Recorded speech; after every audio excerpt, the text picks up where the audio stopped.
Help line news में आपका स्वागत है। अभी हम मौजूद हैं मोहल्ला पाड़गंज। जैसे कि आप सभी जानते हैं कि कल से ईद उल अधा का त्यौहार शुरू होने वाला है। ईद उल अधा हज़रत इब्राहीम अलैहिस्सलाम की सुन्नतों में से एक सुन्नत है जो कि पूरी दुनिया इस सुन्नत को मनाती है। और ईद उल अधा को किस तरीके से मनाना चाहिए, ईद उल अधा में क्या मसाइल हैं, क्या वाजिब हैं, क्या सुन्नत हैं, हम बात करेंगे हज़रत सैयद कादी साहब से और जानेंगे इसकी तफसीलात। हज़रत, जैसे कि जानते हैं कल से ईद उल अधा शुरू होने वाली है, ऐसे में ईद उल अधा को किस तरीके से मनाया जाता है, वो किसकी सुन्नत है? बिस्मिल्लाहिर्रहमानिर्रहीम, अस्सलातु वस्सलामु अलैका या रसूलल्लाह। 9 तारीख़ की फ़ज्र की नमाज से लेके 13 तारीख़ की असर तक तकबीर तशरीक हर जमात मुस्तहबा के बाद 3 बार पढ़ना अफजल है। अल्लाह अकबर, अल्लाह अकबर, अल्लाह अकबर, अल्लाह अकबर, ला इलाहा इल्लल्लाह, अल्लाह अकबर, अल्लाह अकबर, वलिल्लाहिल हम्द। फिर ये जो कुर्बानी है, अल्लाह के नबी अलैहिस्सलाम ने फरमाया कि कुर्बानी तुम्हारे बाप इब्राहीम की सुन्नत है।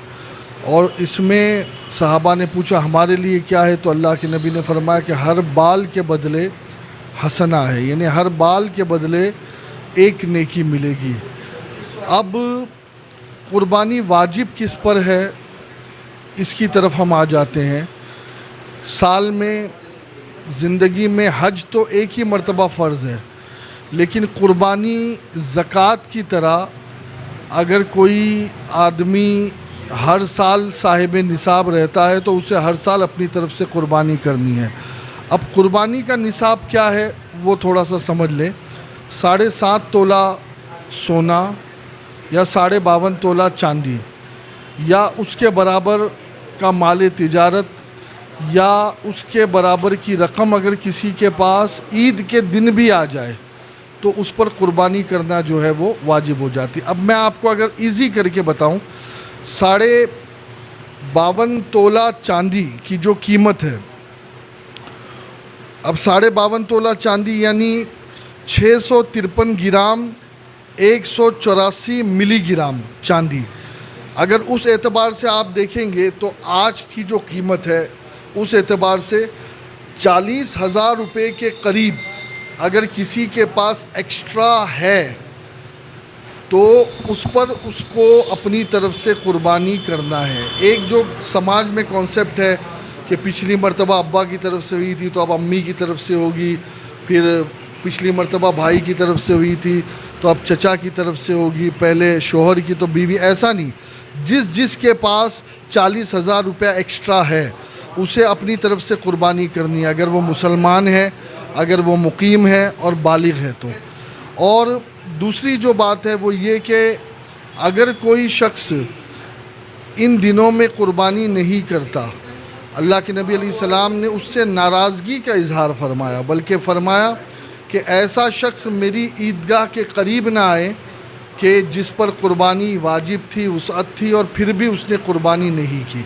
लिहाजा मुसलमानों को चाहिए कि वो कुर्बानी करे। अब इसमें एक छोटी सी जो बात है वो समझने के काबिल है कि अगर हम 40,000 रुपये हमारे पास है, अब हम उसमें अगर बकरा ख़रीदने जाते हैं तो बकरा इस वक्त मार्केट में 20,000 रुपये 25,000 रुपये का आ रहा है, तो आदमी के पास तो फिर 15,000 रुपये ही बच जाते हैं। तो इस सूरत में शरीयत ने हमको ये आसानी दी है कि हम बड़े जानवर में जो 7 हिस्से होते हैं, जैसे ऊँट की उम्र 5 साल होनी चाहिए और उसमें 7 हिस्से होते हैं। इसके अलावा बकरा जो अरबी का लफ्ज़ है, भैंसा, पाड़ा, ये उलमा ने इसके जवाज़ की सूरत बयान की है, तो इसकी भी जो है वो 7 हिस्से इसमें भी होते हैं।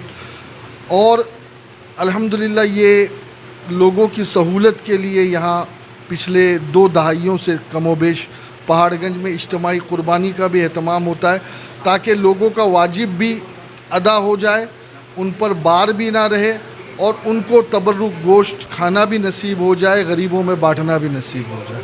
मतलब जैसे जानना चाहेंगे कि आजकल लोगों में होड़ है कि कोई अगर 10,000 का बकरा लाता है तो उसकी तीक में सामने वाला 20,000 का लाता है या 40,000 का लाता है या 50,000 का लाता है। ऐसे में ऐसा सब करना क्या सही है या क्या है?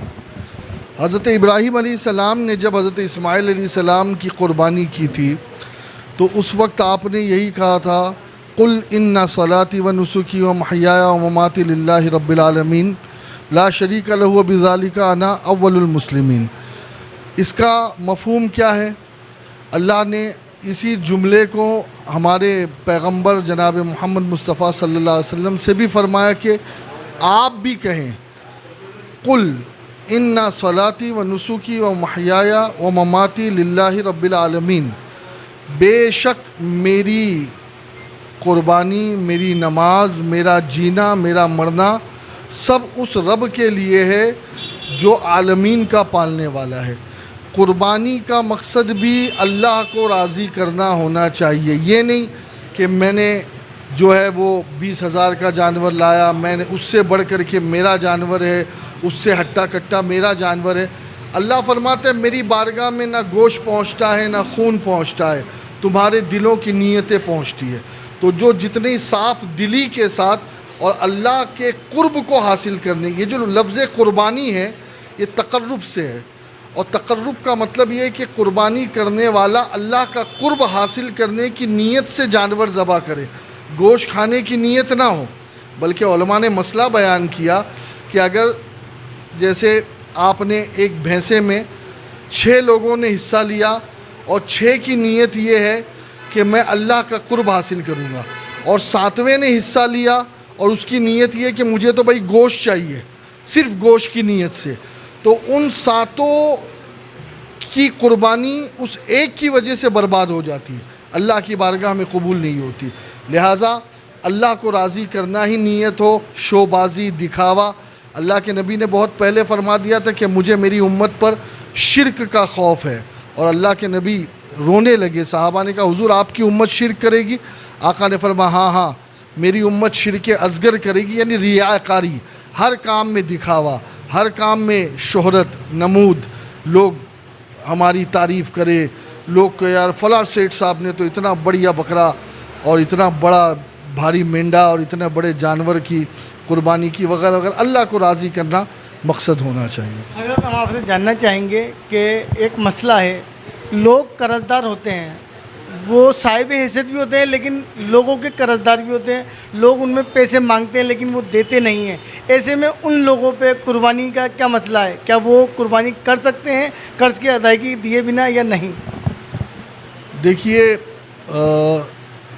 یہ بات تو ایک کامن سینس رکھنے والا انسان بھی سمجھ سکتا ہے کہ یہ تمام چیزیں اس وقت واجب ہوتی ہے جب کسی کے پاس ایکسٹرا پیسہ ہو۔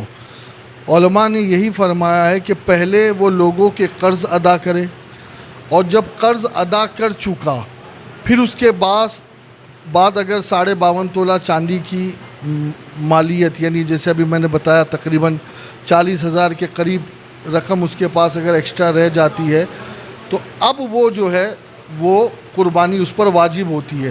آپ کے ذمے قرض ہے، آپ اس قرض کو ادا نہیں کر رہے ہیں اور پھر آپ قربانی کر رہے ہیں تو پھر ایسی قربانی بھی ہو سکتا ہے کہ اللہ منہ پہ مار دے۔ جیسا بھی آپ نے دیکھا ہماری بات حضرت سید صاحب سے ہوئی، ان کا یہی کہنا ہے کہ ہر وہ شخص جو کہ 40,000 کے لگ بھگ اس کے پاس رقم ہو وہ قربانی کر سکتا ہے، اس پہ قربانی کرنا واجب ہے۔ اور انہوں نے یہ بھی بتایا کہ جو انسان جس پہ لوگ قرض مانگتے ہوں اس کو پہلے قرض کی ادائیگی دینا چاہیے، اس کے بعد اگر اس کے بعد 40,000 روپے کے برابر کی رقم بچتی ہے تو وہ بھی قربانی کر سکتا ہے۔ کیمرہ مین عبد الندیم کے ساتھ اکرام خان، ہیلپ لائن نیوز، جے پور۔